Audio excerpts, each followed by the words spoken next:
It's hot in this garage. I've done a couple of things since I put the radiator in the truck, so let's go over it. First things first, I bought a couple of trans lines. I've hooked them up on the radiator side here, and I just need to finish running them down into the bottom end of the truck. I bought -6 line, so with that -6 line, I've got these fittings. These, I believe, 1/4 threads go into my transmission, and then these will just connect to my transmission lines. So I'm going to go ahead and put these in the trans. I'm going to get these couple of adapters in here.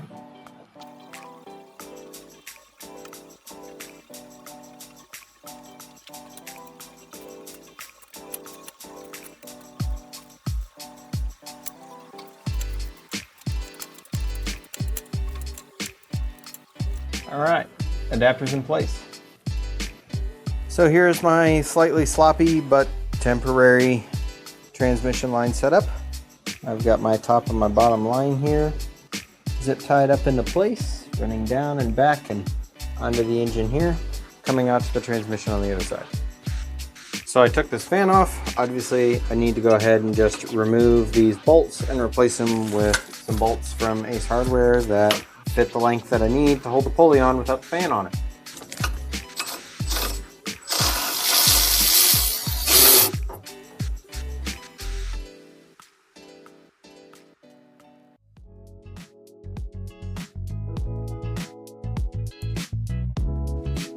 So for a bit of context, this is all done now.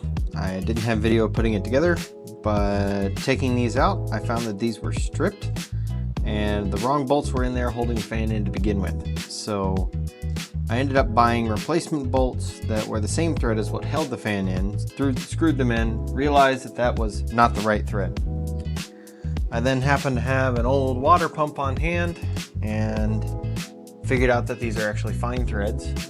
So then I had to get this pulley re-tapped so that I could put it back in place, or sorry, this, what the pulley mounts to here.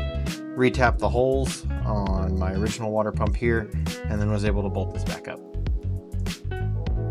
Bit of a second and third thing here. So AutoZone came in pretty clutch. I got a new thermostat housing deal here. Comes straight out instead of going out towards the driver's side where it was before. So this one comes straight out this way. Got a flexi hose, just kind of zip tied it down to the alternator bracket for now. Runs to this, and I've got a an adjustable piece. It goes from the 1.25" to the 1.5" diameter hose here, so that I can go into the 1.5" into the thermostat housing. Down below, I did something fairly similar. So I've actually got another rubber hose with another adapter going from 1.5" that's on the radiator to the 1.75" that this rubber hose has, and this rubber hose actually does fit on there.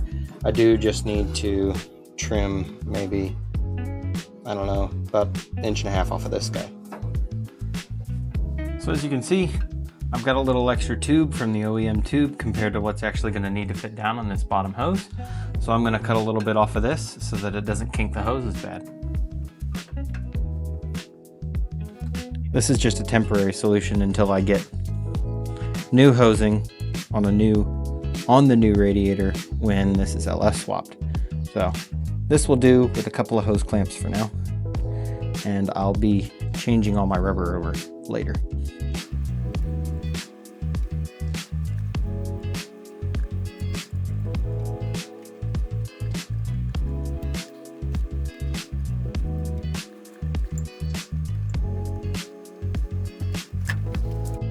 So after cutting this, I realized that this inner diameter is actually the same as my lower outlet.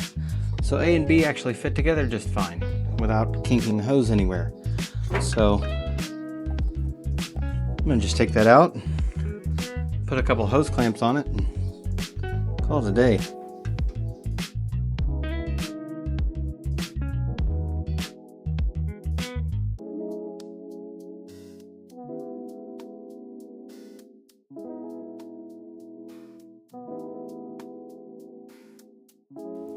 All right, tight as. She's done. So just a quick tip for anyone that's installing a fuel tank or removing a fuel tank. Don't do it with a full tank of gas. That would be just stupid. Like me. Here I am after having removed the gas tank with an extra person, then having put the gas tank back in with an extra person, bolting it back into place.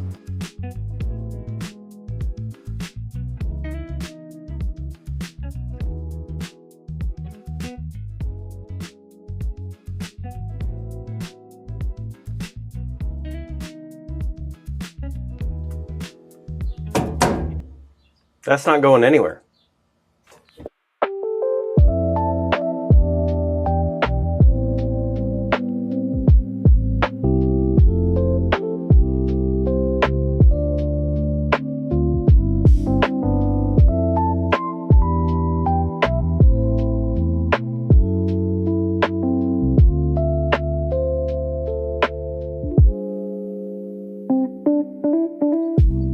So one of the other things I needed to finish off was putting this bench back into place. I've got a set of locking nylock nuts here that I'm just going to put on the bolts that I've run up through the bottom end of the floorboards. So I'm going to just tighten all these down on both sides.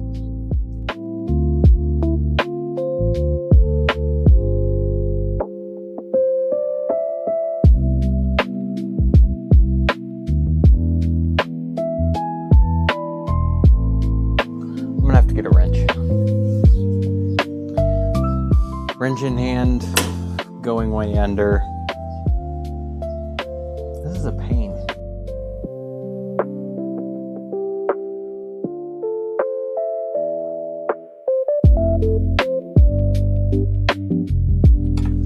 All right. Threads are poking through. I'm happy enough with that side. Last week, it was disgustingly hot. It was very humid, and it was somewhere around 105 or feels like F. And with no AC in the garage, it sucks. This week, it's 10 degrees better, but I'm still really hot. Anyway, here we go on this side.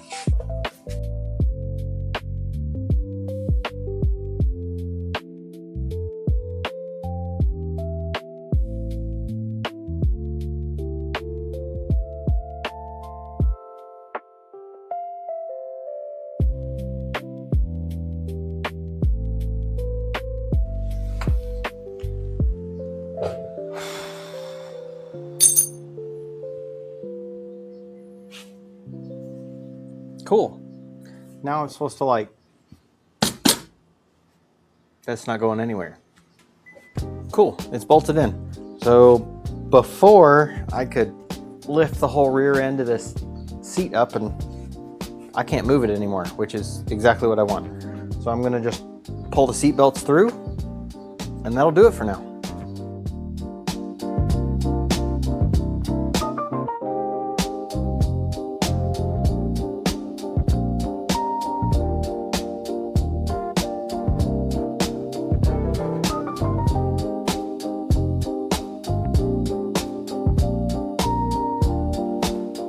I'm going to get to what I did with the electrical here in another episode. However, for now, I just want to put these back into place. But unfortunately, I lost the screws and broke one of the J-nuts. So I'm going to take the rest of them off, replace them, and then get everything back into place.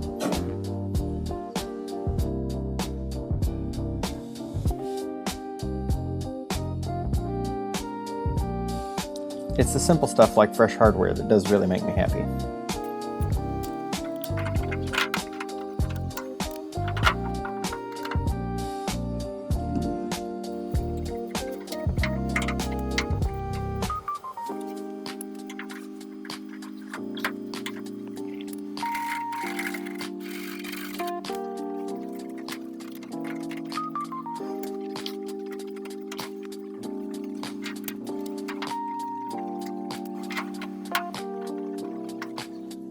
So I just realized while putting these rear marker lights on that this side and the driver's side, completely different colors. So maybe I'll get another red one so the amber ones are up front and the red ones are in the rear. Not too many more pieces before this truck's running again. So next time around, it's the wiring. We'll catch you then.